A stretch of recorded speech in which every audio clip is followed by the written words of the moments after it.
Can everyone see the slides? Yes. Thank you. All right, and we did start recording, so I'll have this uploaded shortly after this webinar, and I'll send it out through Extension, so feel free to distribute as you want. With that, I'm going to introduce our speakers today. My name is Hannah Dankbar. I'm the Local Food Program Manager with Extension, and I'm joined by Laura Loffer, who's an Extension Associate and Project Director with the Center for Environmental Farming Systems, and Noah Rennells, who is a Co-Director of NC FarmLink. And with that, I'm going to turn it over to them. Well, great. Thank you all for coming. We've got a nice slide deck here for you. Hope it will explain a lot of maybe some of the questions that have been coming up. So we'll go right into it. And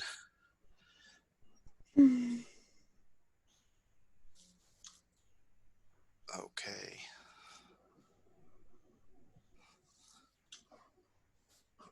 There we go.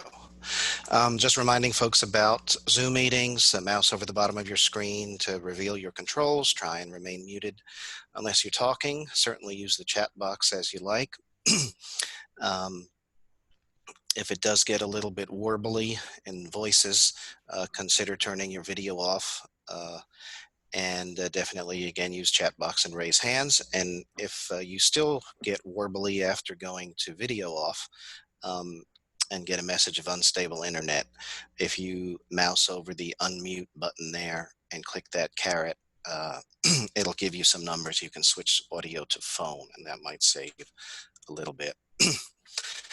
The agenda is to talk about the project description, look at feedback from the last set of infographics that we developed, look at how to use the data, how to resource the data, get to it, and then look at what other materials we've developed to help folks guide their use of it. I do want to remind everyone this morning that this is a general audience we have. We have Extension folks heavily represented, but we also do have guests who are not within Extension. And glad everyone could make it. What you're seeing to the left here is the North Carolina statewide version, and we'll be able to talk more about that. Right now I'm going to hand it over to Laura, and she's going to just talk. Ooh, let me go through this first. Pretty important. Just want to remind everyone where we are in the world, and these words from Chancellor Woodson, that as Extension, we stand against and condemn white supremacy, racial injustice, and all forms of racism and discrimination. He asks for all of us to do what we can for positive change, thoughtfully and peacefully, and with a humble mind, try and understand where we are, each of us today, with whatever prejudice we have.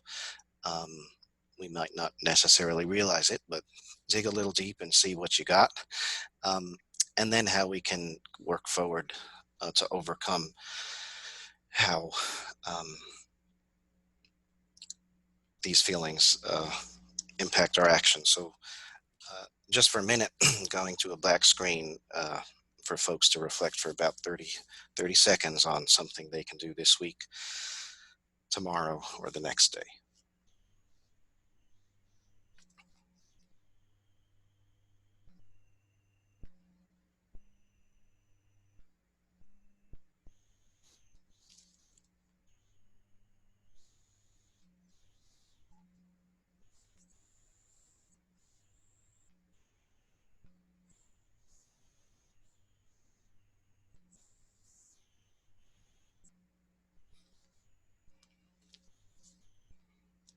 Thank you all for that moment. And again, coming from our leadership on campus, it's a mission for all of us. Now, Laura, if you want to step in and talk about the feedback from the 2012-2007 infographics.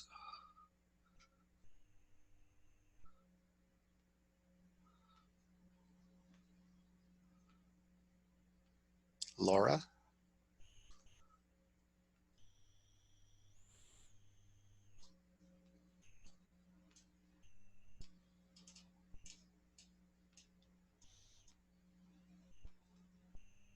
Hannah, are you there? I am. I can take a stab Did at. Laura get bumped off or something?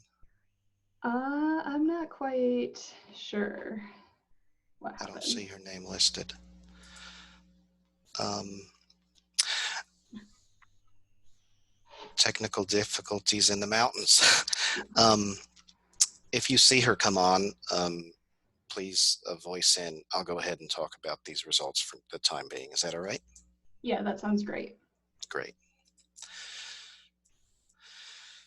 We were really happy when we could bring the 2012-2007 infographics out, and Laura kind of helped steward that process. We did get good feedback from all of those who used them, and this was some of the feedback on community engagement. With 40, almost 50 respondents here, um, we were definitely using them within cooperative extension, but also 60 to 80% using them with ag advisory boards and other professionals locally, officials, elected officials, and so on. We also had about a quarter to a third of the folks who were sharing them with food policy councils, planners, and economic developers, and then a host of other purposes that folks found uses for these infographics.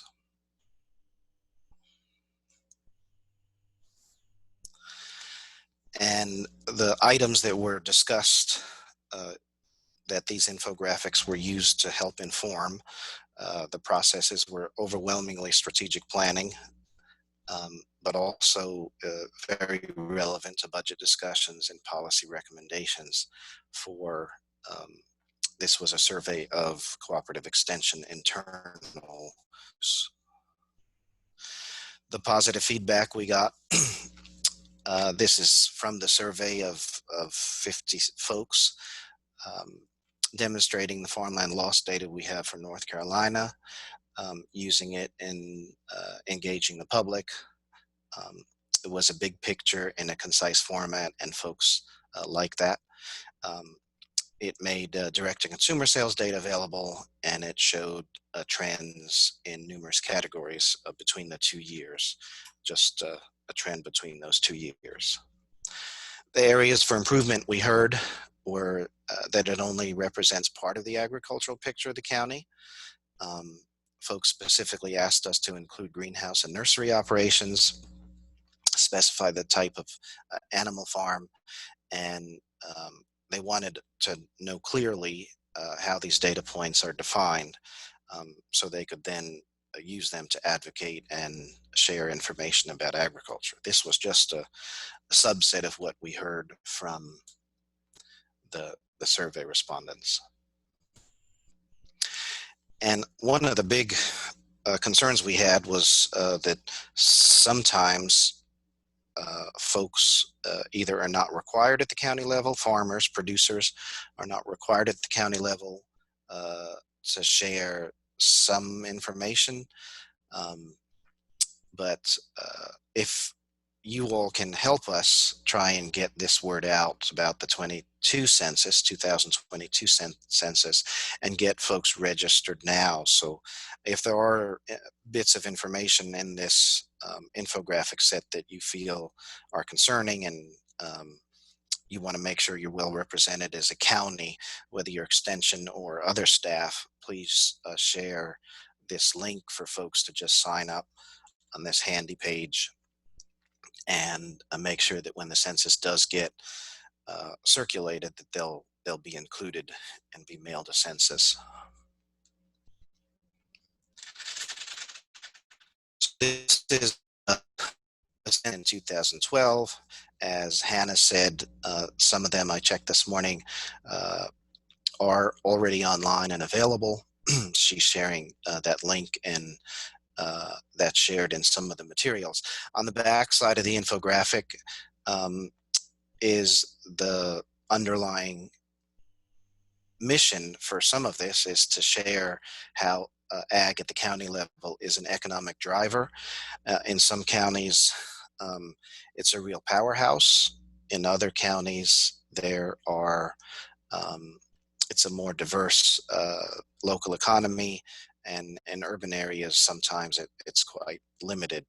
That said, as a state, the counties all work together um, to produce almost 92 billion to the state's economy. As a starting point for discussing agriculture, it's a great point to go to the state and then bring it local. And this is a new item for this infographic round, going to the whole state infographic as opposed to just the counties. Again, behind every infographic that you'll be able to download off the website is this Ag is Economic Development piece, and it has the links on the bottom that allow people to get additional information and stating which organizations helped produce this. If you're interested in learning more about local food program FarmLink, um, or empowering mountain food systems of CEFs. This item is the data sources document associated with it, and I will use it here to share the new items. Um, if there is anyone on the call who provided feedback from the last infographic saying it was too cluttered, well, we didn't listen to that. For this census, we had a request for more comprehensive view of agriculture, and we did our best to do that by adding new pieces. And those are highlighted here. Again, they are all coming from the USDA Census this go around. Last time we did have some information that was taken from state sources, but having them come from the Ag Census simplifies explaining it and connecting to resources.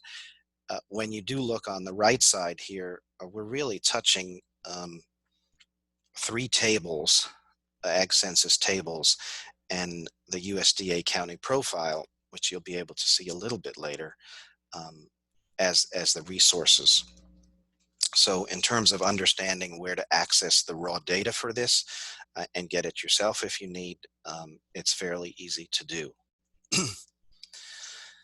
Page 2 of the data sources, we added sod, greenhouse floriculture, horticulture crops, row crops, grains, oilseeds, and so on. A new item for the survey was the intermediated sales. It's a big word for food brokers, but where that product still stays local. An example of this might be the produce box, for example, which works out of Raleigh and provides online service for ordering weekly boxes, and they would be an example of intermediated sales. We still consider that a big part of the local food system, and USDA included that in their survey this time. And then rounding out some demographics, you have here female and male producers, new and beginning producers, and producers with military service. We try to put those links to the raw data wherever we can, and you'll see them here with hyperlinks that are embedded so you can just click directly to them. There are some easier ways we'll highlight later. Going through this for the state, we're very fortunate to have Dee Webb, who's a statistician with USDA, but under partnership to the North Carolina Department of Agriculture. She's always an anchor here in the state to provide us with feedback we need. And I'm glad she's here for at least part of the session this morning. I urge you, if you do have questions, reach out to her on state data. With the increased density of information we have on the infographic, this is the top half of it.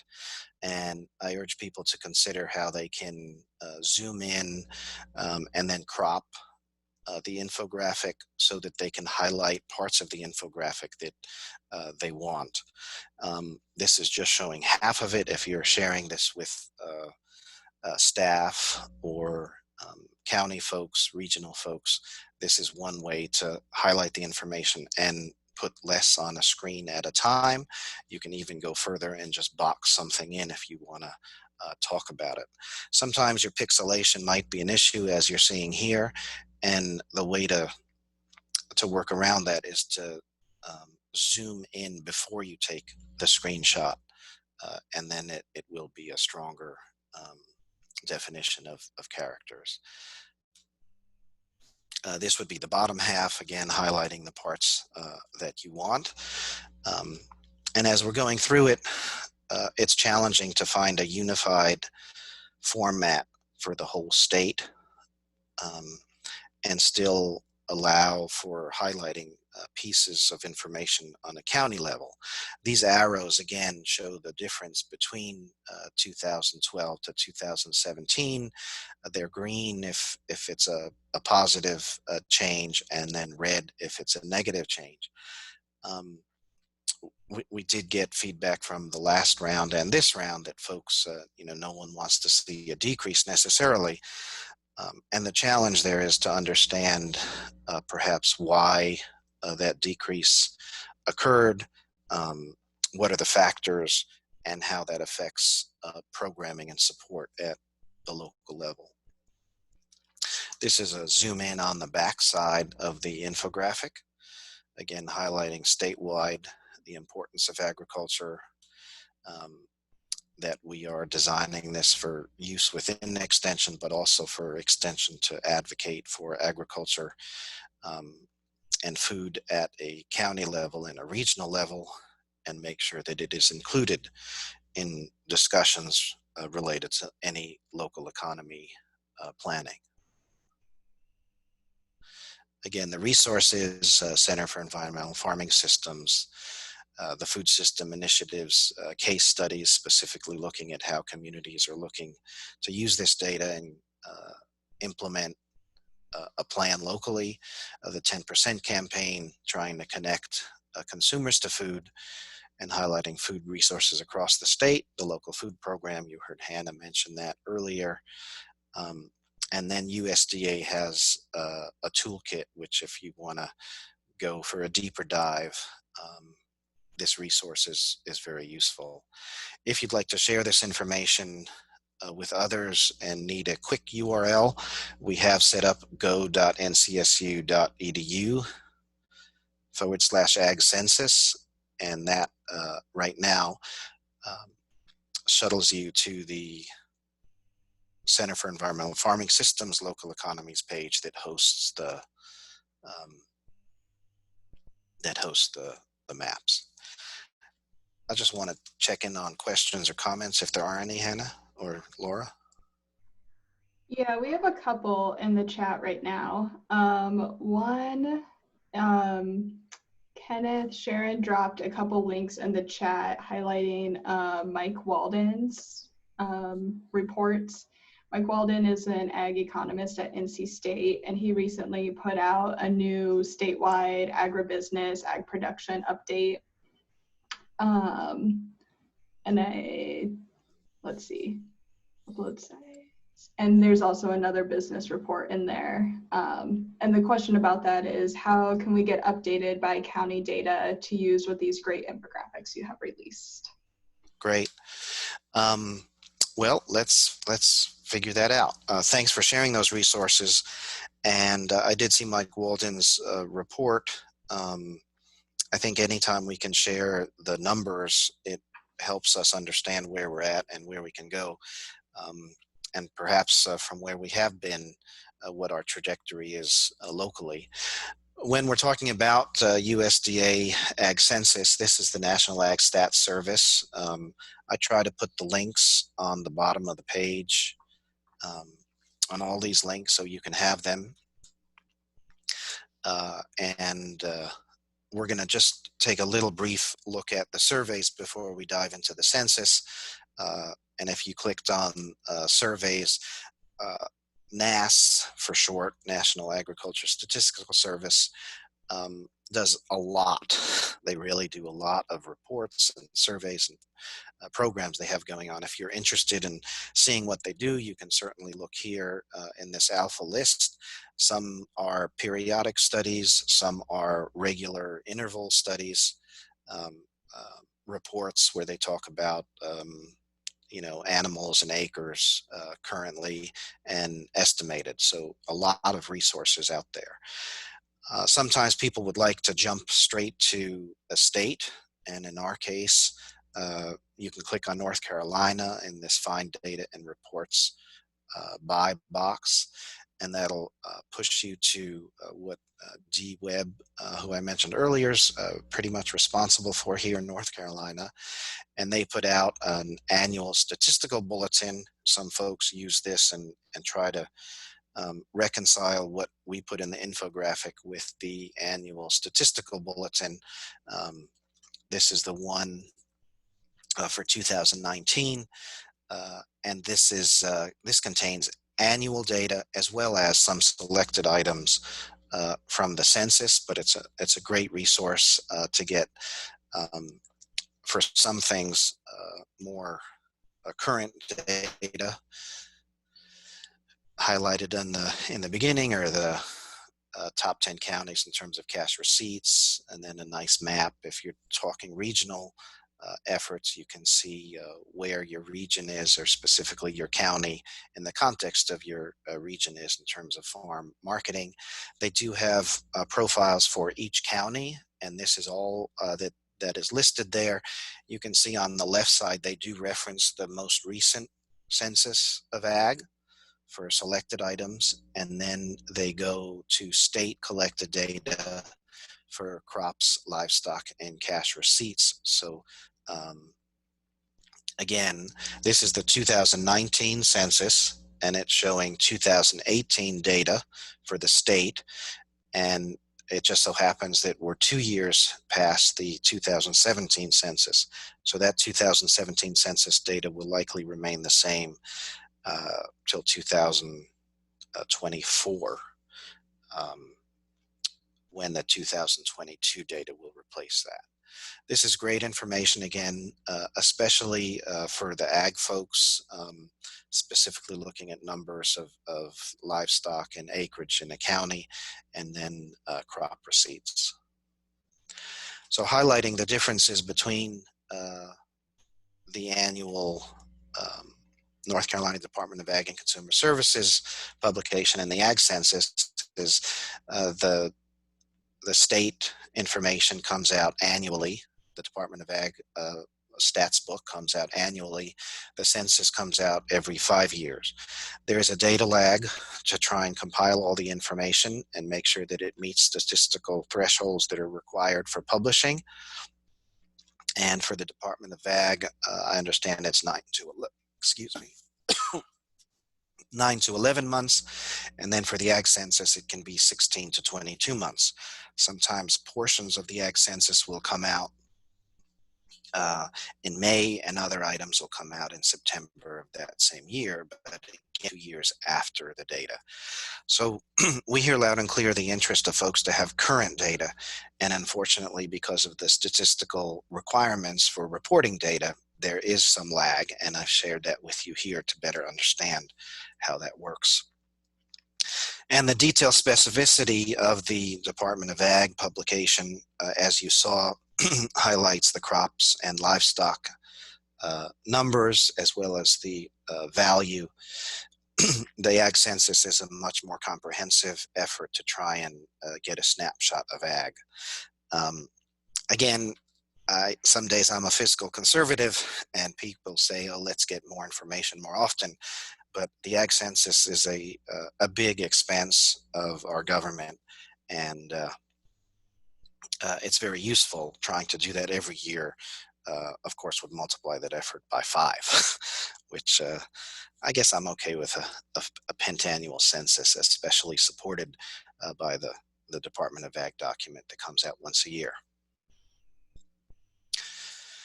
If you go back to the NASS homepage and click over to the census link, that takes you to this page, and you can choose the hyperlink to the most recent Ag Census documents, latest releases you see there, the 2017, 2012, and 2007 Census Easy Access, or you can go to the pull downs, and it just shows you to get a context of the history of the census,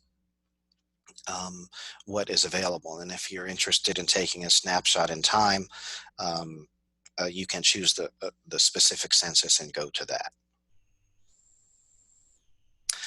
Before we go on, since we are interested in specific state and county data, it's worth spending a moment on how to navigate quickly to that from the Ag Census homepage. Um, and again, I highlight in the larger blue bubble there what other items are available from NAS that are related to what we're doing. And just to shout out on a couple of them, local food marketing practices, a tenure ownership and transition of local land are periodic studies that NAS does that do not show up in the Ag Census data, but can be really helpful locally. Um, One specific aspect of this being relevant is if the census data is only coming out every 5 years and one of these other studies comes out in between, that gives us a chance in extension and in local planning um, and economic circles to get a bit of information between that pentannual survey and highlight what's happening in agriculture as this information becomes available. If you click on that state and county, it punches you to this page. And I want to highlight the county profiles. Again, similar to the infographic, a county profile is kind of an easy access selected data kind of tool that brings out some of the highlights. Very accessible, and USDA did expand their county profiles from 2012, which helps counties across the state share relevant data about their specific counties. Really easy to connect, pick any county here, and I use a random event generator, so I'm showing no preference to any county, but Jones County came up as the number, the county and the state that I was going to demonstrate here. And this is the profile. It's got 2 pages, a front and a back. Again, if you were going to show this on a screen, I just ask you to think about specifically what you're trying to show here and maybe select some of this data and make it larger, or just use the data for another graphic. This is a handout material to definitely just give someone, whether it be a high school teacher, a 4-H FFA member, college student doing a project, or an economic developer, a planner, or a farm advocate at the county level. And this is that blown up. So if you're sharing on how to use the tool, this is useful. But again, if you're interested in telling a specific story about agriculture, highlighting a specific fact, I urge you to consider leaving out data that may not be relevant and maybe just doing a different graphic. Our infographic tried to do that, and we hope that it's going to be used again as much as possible, and certainly remember to blow up the infographic, take screenshots, and then crop to highlight certain aspects. This is the second page of the USDA county profile. They made it much easier for us to get some of the data.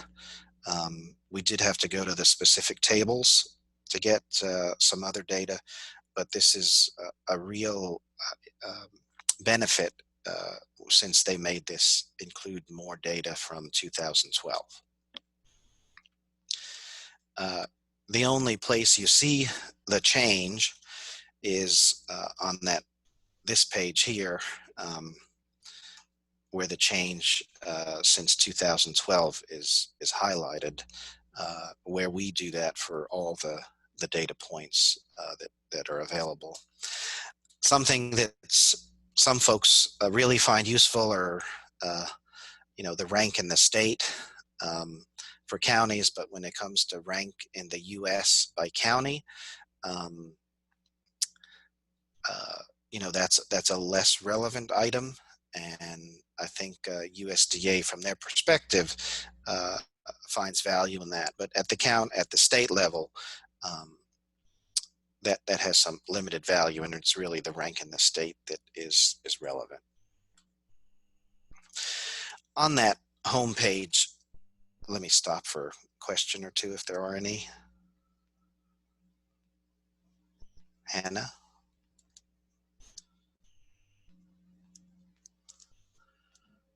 There we go. I'm just seeing one question in the chat right now, and it's about that $91.9 billion in sales. On the ag infographic, the statewide one that we put together, we have, it looks like $12 billion for total sales. So if you could talk about that for a second. Sure.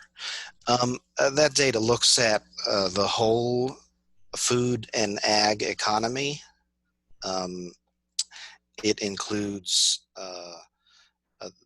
jobs and other economic engines across the state that at their root have the ag production.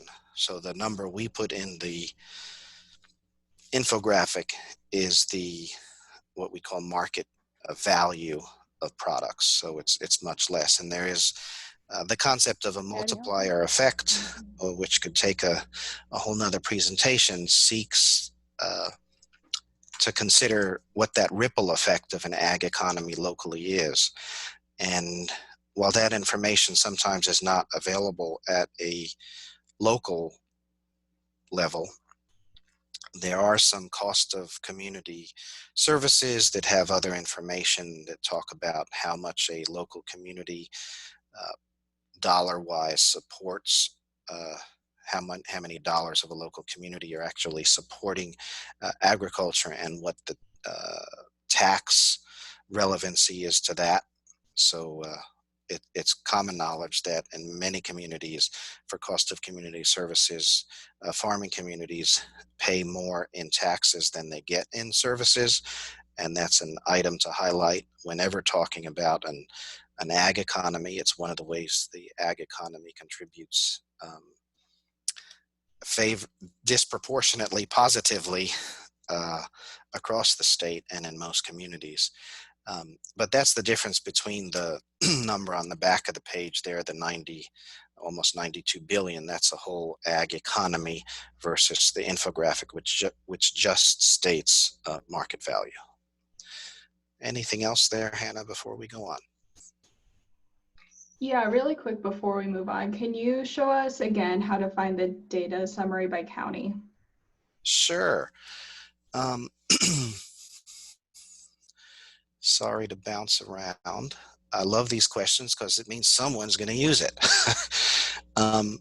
If you would go to, again, we're talking about the Ag Census here first. The homepage of Ag Census, and you get to that if you go to nas.usda.gov, click on Census. This link here, which is off that Ag Census page, find current data by state and county. Click on that. And then the county profiles selection on the 2017 census. And these county profiles, while I did note they change over years, they have existed for quite some time now. I don't know when they were started, but as long as I can remember, there's always been county profiles. Given that I'm so young here, I don't know how far back that goes. If you click on that state and county profiles, it goes to the county map, and you just click on the county you're interested in. And the one that was selected randomly here was Jones County. And that's how you get to that. Again, so that's the USDA census. Sorry to bounce around, but since it came up, if you want to get to the state agricultural statistics, you would, on the home page, you would go to this connection there, find data and reports by the state, and select North Carolina. This page would come up, and you want to select the annual statistical bulletin. And that's the front page of it for this year. They change it every year. And then in that document, you can select by county, and this is an example of that. I got that covered, Hannah? Yeah, I don't see any other questions in the chat right now. Okay, great, thank you. All right. A few years back, the NAS program tried to make this data more accessible and relevant. At the same time, we have IT improvements and marketing tools that are happening in the larger business world. And I do want to really shout out, I don't know if anyone has any input, but these Ag Census web maps are extremely helpful. So I do want to run through how they can be used locally in a very efficient and effective way. So again, we're coming off the Ag Census homepage here. These web maps cover these particular categories, selected information out of the Ag Census. And again, sometimes information we find online is not in a presentable, is not really what we want. And I urge you to find someone, if you're not comfortable doing it yourself, find someone in your office who can take a screenshot or zoom in, take a screenshot and crop it and put it in a slide deck. It's really easy to do, and the quality can be much different depending on the initial screen capture. But these are some of the benefits of the web maps that are available. When you initially go on the web maps, this is what you're looking at.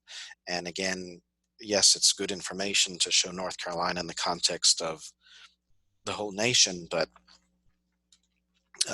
they put in a state zoom here on the right side. This state zoom, if you put it in North Carolina, this is the kind of screen that would come up.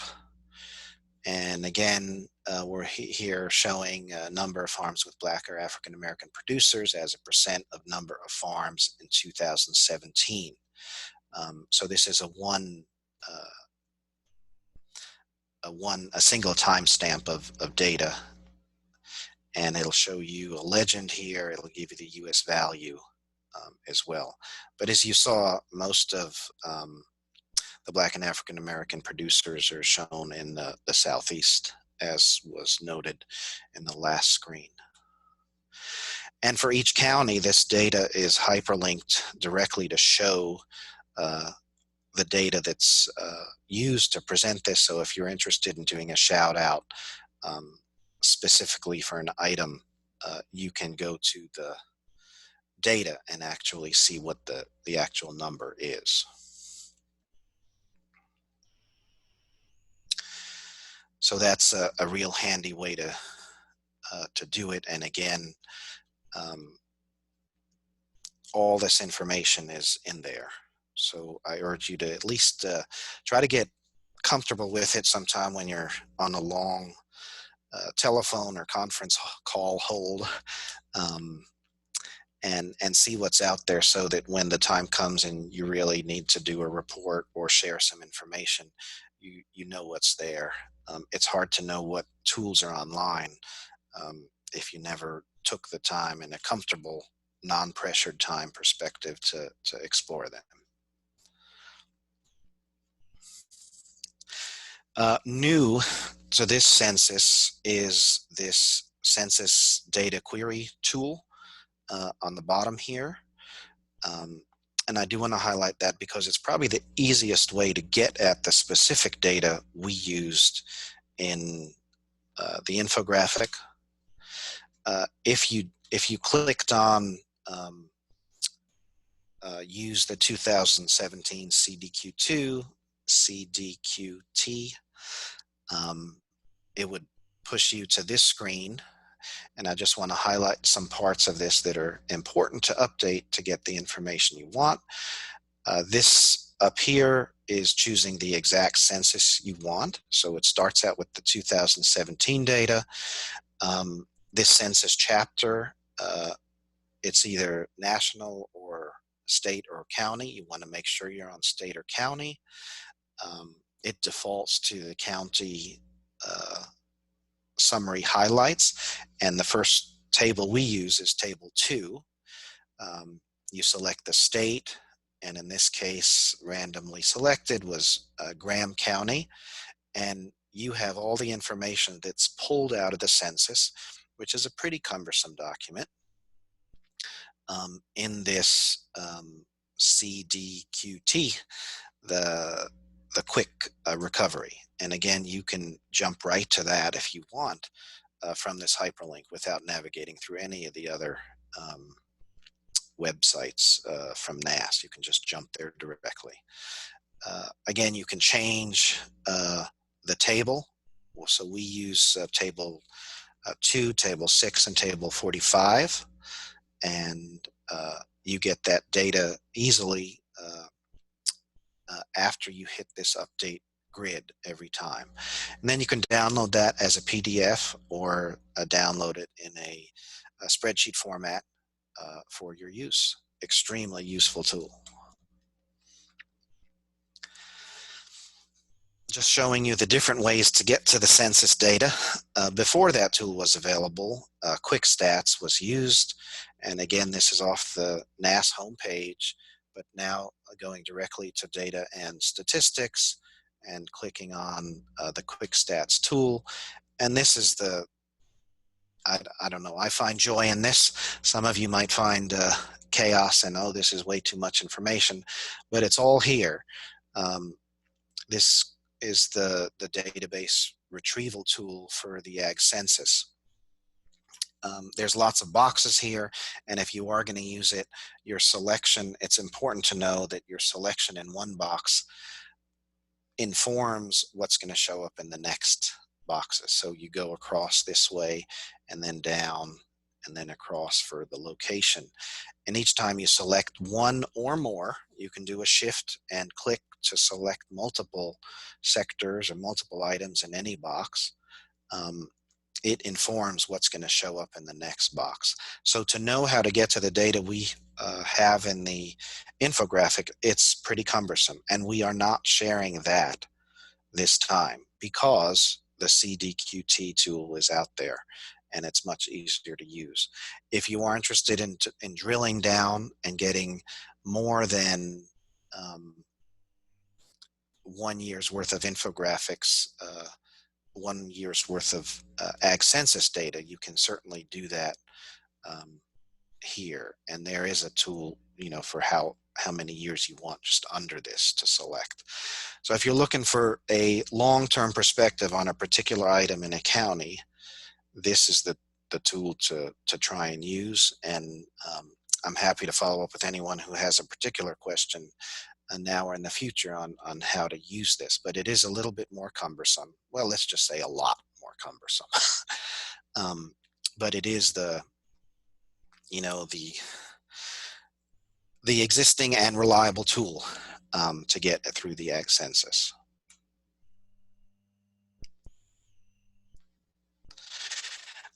Before we close out today, I do want to share the an economic research service information. So it's a different branch of USDA, not the National Ag Stat Service, but Economic Research Service. A lot of times they are looking at the Ag Stat products that come out and trying to examine them, report on them for use in Congress and other purposes. So their perspective here is national. So when you try to go to the ERS and find county data, that's not, it's not usually there, other than it might show up in a map somewhere, but they don't usually, at least on what I'm going to show to you, show county data very well, especially now that the Ag Census maps are available. Some of you know the Food Environment Atlas, which ERS came out with during the last census round, and it had really useful information, especially for local food systems, but unfortunately, perhaps related to the ERS move to Kansas City with staff changes, um, this does not have the 2017 data in it yet. Uh, I've tried to find out when that's going to happen or if that's going to happen, but it was a really good tool, but it's not available now as relevant data.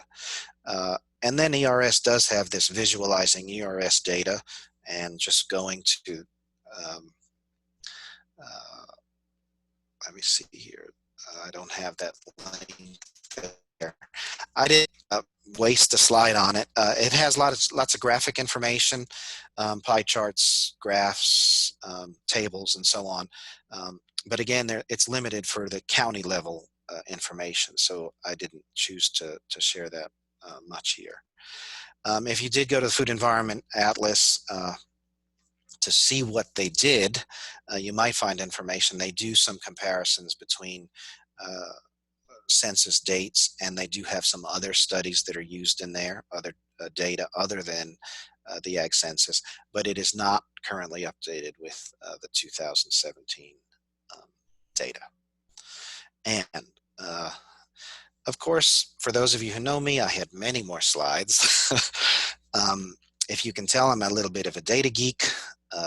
There might be more geeky people on the webinar today, and I'd love to find out what your challenges are or what treasures you found related to ag data. Wrapping it up today, I do want to stress that we're interested in feedback. We will be definitely contacting Extension in a year from now, Extension folks contacting them to get feedback on how they've used the ag infographics. And for those of you who are outside Extension, I'm more than willing to share information that I can put you in touch with. My email's up here. Again, I'm Noah Rennells with NC FarmLink, with a focus of trying to connect farmers to land. And our connection to the infographic is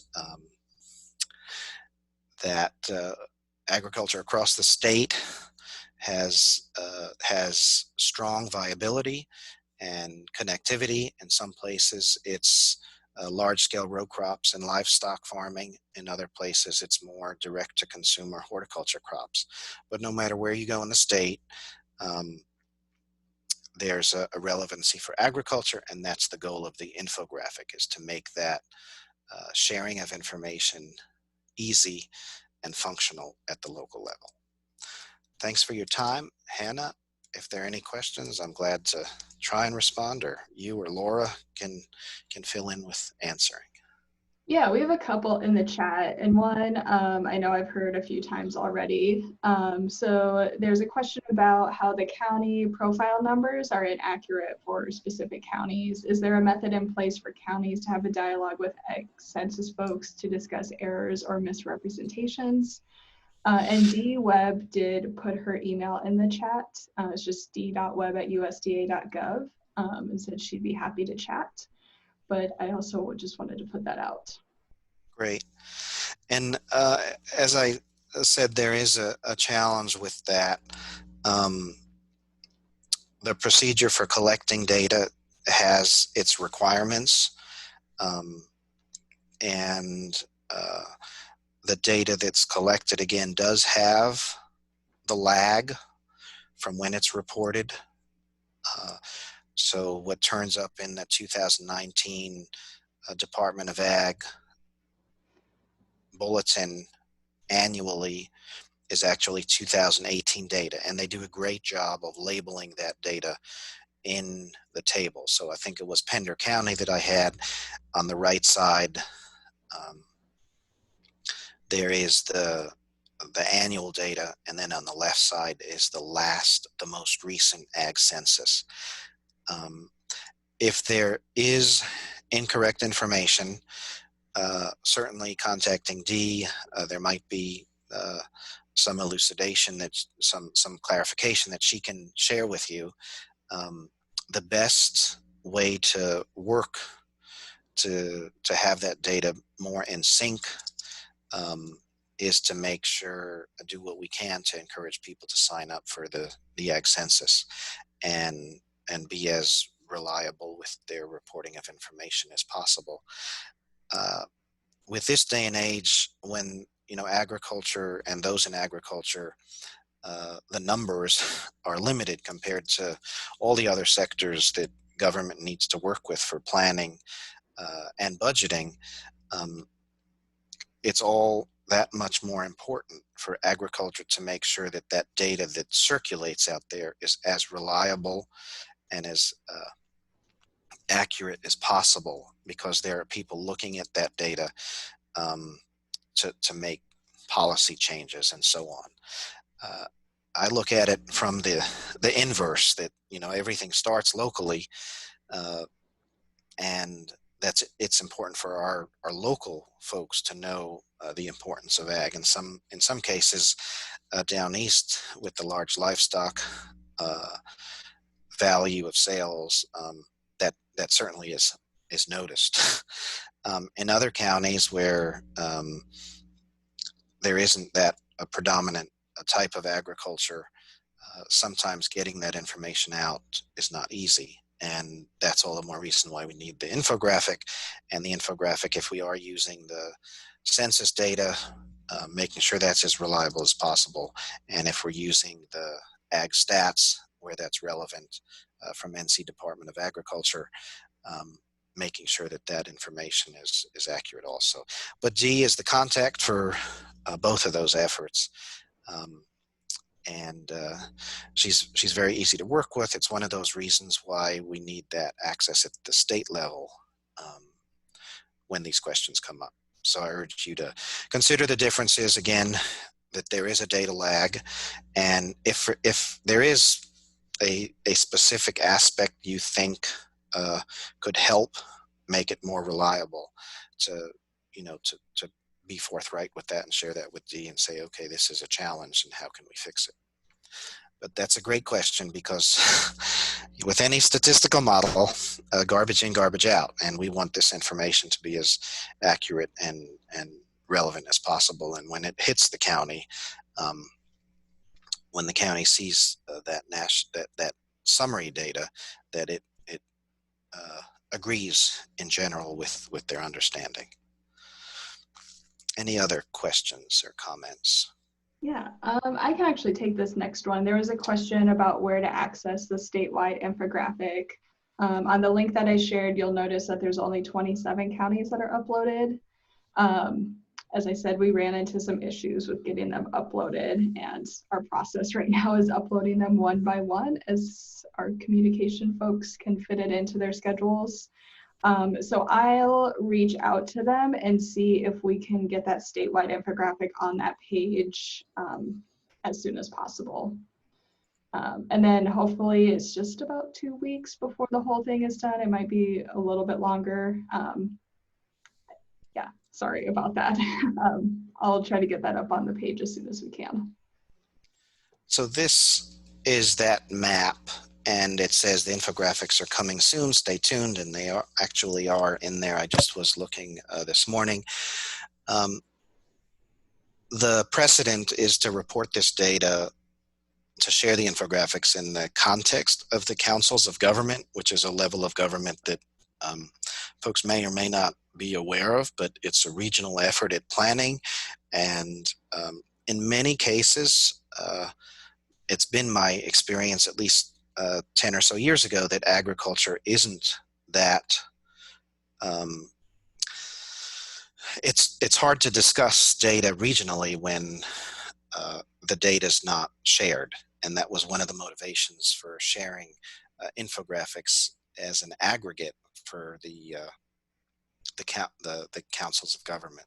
So if you went in there, you can see the Piedmont Triad is the name of the council of government, and then you can go directly to the ag infographic. This is the old infographic that's there, but this is what will show up. And then if you go back, I know Triangle JCOG has it. So if we went to Chatham County, I Hey, believe, Noah, we yeah. can't see your screen share. You're trying to screen share. Oh, Oh, sorry. I see his screen. The Oh, Chatham? Yeah. okay. It's be me. I'm not seeing. Oh, got it. Okay. Okay. Gotcha. So I thought they were all up here, but they're not. Anyway, that's the page. I don't know. Maybe Marcello's doing something in the back today, but some of these are posted, some of them are not. But this is the link that we have if you put in go.ncsu.edu Ag Census. Any other comments or questions? I don't see any other questions in the chat right now. So if anybody has a question, feel free to drop it in the chat box or feel free to unmute yourself and shout it out.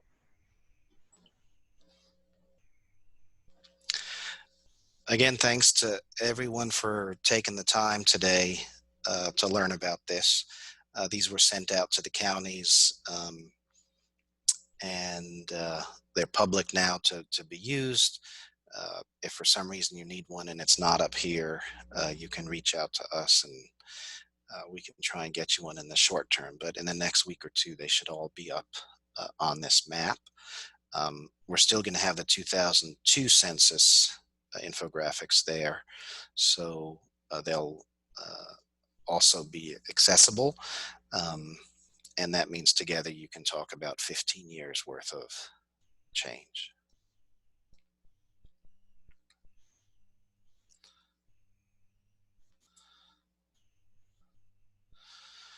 So I'm going to go out and if there are no other questions, yes, data geeks, Elena. Yeah, I think data is so powerful, and not having the Ag Census accessible was one of the driving forces here. Piedmont Grown, which is a nonprofit I was involved with, am involved with, was the initial effort when I was working for Orange County years ago, and that was funded by the Piedmont Regional Council. Provided a grant to try and look at how to develop an ag census that would talk about local food and farms in an accessible way. If there are no other questions or comments, again, thank you all. Use it. Use it. I just want you to use it a lot. Tell the story of agriculture. Again, if for some reason you're at a crunch and you can't figure out how to get something, reach out. I'm happy to respond. And don't forget to manipulate that graphically to highlight those issues locally. Some folks have mentioned let's talk about the downward arrows, okay? The red arrows that go down. Some people are saying, okay, how do I talk about this? In areas where there's strong urban influences, there are strong pressures on agriculture, development pressures, which make the price of land higher, and so on. And some aspects of agriculture experience reduction over time. And in this case, those red arrows on the infographic when they show up are sometimes make folks uneasy talking about them or showing them. And I think it's real important to say these are the facts as we know it. These are the facts that government is using. At the county level, we're trying to every time make these facts and data more accurate by encouraging people to participate, but they are the facts, and it's important to consider how they inform programming and strategic planning given what they are, and like was mentioned earlier, how to make those better. Laura, or Hannah, or anyone on the call, especially if you're extension or even one of our clients. Do you want to share how you've used the infographics in a way that is worth sharing here? Nothing like a witness. Well, we've heard from, no, I put this in the slide notes, and I'm sorry I couldn't join earlier, but did you mention about the placemats? Go ahead. So some folks, you know, when y'all can have your ag breakfasts again, they printed and laminated their county infographic and used it for placemats at their ag advisory board breakfasts. That was cool. And I have walked into extension offices all over the state and seen them blown up on the walls. And so it's just a really good visual. Ross Young, I know I've seen it there in your office when I walked in. So we encourage you, you know, to use it that way to start a conversation, you know, good, bad, or indifferent, to help start those conversations. We do. Other folks have asked, I don't know if she's on the call, but if you do a Farm City Week, it's a great opportunity to get it blown up, or if you think it's going to be worth it, the retractable banners, you know, you can get those usually made for, you know, $200, $300, and the sooner you do it, the better, because you'll have more chance to use it. But it's a great bit of information to help narrate, help give some background information if people are attending, you know, a general public event. And because it's infographic, we hope that it's engaging and people will, you know, look at it and seek something out on it that they can relate to. So that's another way that we think is useful and handy to. The bigger the item, you know, it's hard to move around, but if it's a retractable banner, it's pretty easy to do.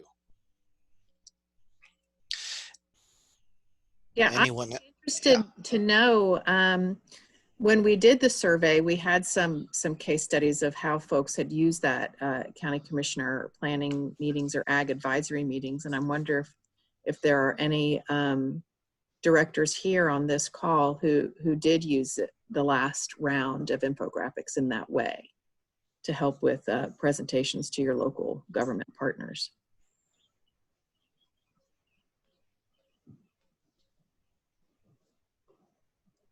Well, maybe this time coming up. Oh, I did. And Ross and Madison, yeah, very much so used it. Multiple different venues so that stakeholders have a better understanding of the importance of and trends. So very, very happy to have that visual. It's challenging to have a 30-minute conversation with leaders and discuss your farming challenges and changes, but when it's in one snapshot, it makes it very, very useful. And one of the things that I think is really useful, if you have one of those downward arrows, and it's a mystery of, you know, why that arrow is down, but you look at a county next to you and see that that county is up. You know, what are they doing differently? You know, or do they have a policy practice? Part of it could be environmental, you know, what their infrastructure, but, you know, do they have a piece of infrastructure, or is there a public policy that is helping that sector of the that ag economy grow? So it's really, so have a look at what's happening in the counties around you too, when you're looking at your arrows and trends. And Molly in the chat box said, helpful to have those data available and trends locally when you're writing grants or trying to justify a quick ask for a support of a program. And definitely useful. I hope that, you know, information over time will be more dynamic and customizable off of the Ag Census website, but I realize that, you know, sometimes what we might want here in North Carolina and that accessibility, perhaps highlighting local food or direct to consumer marketing, has to be balanced with all these other efforts that NAS is working on. That said, you know, it makes more sense for the centralized depository of the information to have these tools rather than each state develop it. This whole project, just so you know, the cost, Laura, we did it for how much? It was under 10,000, right? 6,000? Can't hear you. Yeah, it was between 6,000 and 7,000. So Yeah, it was funded through the local food projects. right. And fortunately, we worked with the same graphic designer, so that made a huge impact. And you can tell with the new branding, with the red NC State branding, we had really good support from the design folks and the communication folks at state. So that graphic design piece could be some real heavy lifting, but Noah did hours and hours of data crunching. Thank goodness he loves that stuff. It's very time consuming. He did a lot of work. Well, again, that's getting easier with time. But Ross, thanks for sharing. Any other county folks interested in sharing? I see a comment from Ken. Ken, do you want to take the mic? Unmute yourself. Yeah, I'm the one who put those earlier comments in here. I was trying to, I'm fairly new to the county, and in conversations during budget time, I've always heard, and I do believe it's true, that ag is the #1 industry in Randolph County. I believe that. I was trying to find the numbers that back that fact up. And that's what led me to Dr. Walden's publication for the state, Ag and Ag Business. And I actually emailed him and said, is there a way to get information by the county supporting the same type of calculation? And he directed me to that link where it shows the by county ag and ag business, but that data is from 2008. So I love this infographics. I like data, and I will use it with county commissioners, but I'm still struggling to be able to support or find the data that says ag is the #1 industry in the county. Many other sectors, if you look, and I even called the Economic Development Office here in the county, they look at the number of employees that an industry sector has.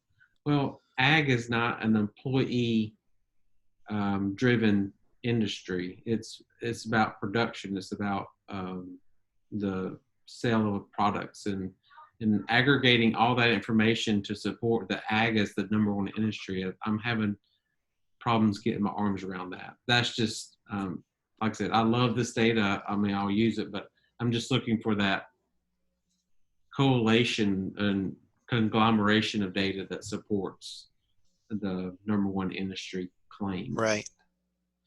Yeah. The first thing that comes to my mind is, you know, we do have, it was pointed out earlier, it might have been you, how do we reconcile the 92 billion in ag impact statewide with the 12 or 13 that we mentioned on the infographic? And it's not a very safe or statistically sound process to take that multiplier, essentially what that is a multiplier, and apply that to the county level. But that is hard data. NC State Extension worked on getting those numbers with Department of Ag. And if someone, you know, was looking for that kind of aggregate, what is the total impact of ag, I would, until someone told me not to, I think that's a relevant multiplier. And it is statewide, it is accurate, new, fresh data.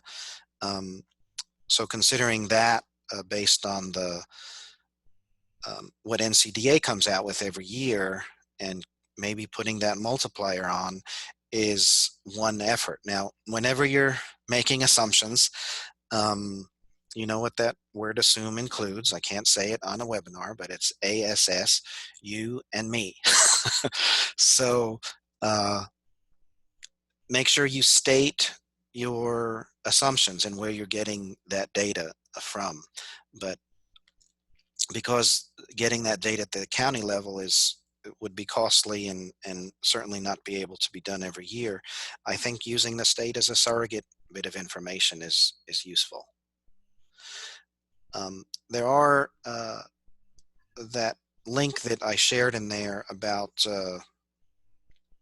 the USDA local food economies link. You can go back to that page, and that has some work that was done by Rebecca Jablonski. Laura mentioned it in a chat offline here, that could be useful at providing information locally.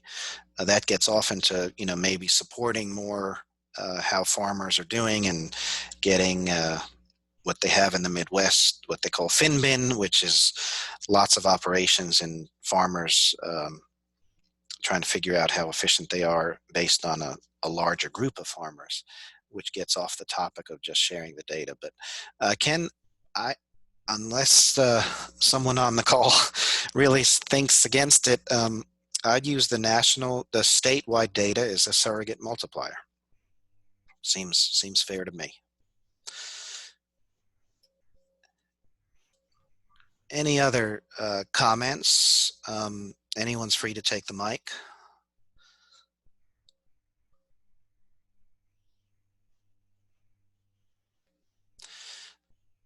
Pregnant silence. So I say it's time. Laura, you've got like you want to say something. You're good. Well, we'll stop, folks. Thanks again. Hannah, if you want to hit the session end, contact us whenever you need to, and we'll make this recording available. If you have new staff that come on or want to share it with non-extension folks, we'll be certain to do that. Thank you all. Have a great day. Thank you all.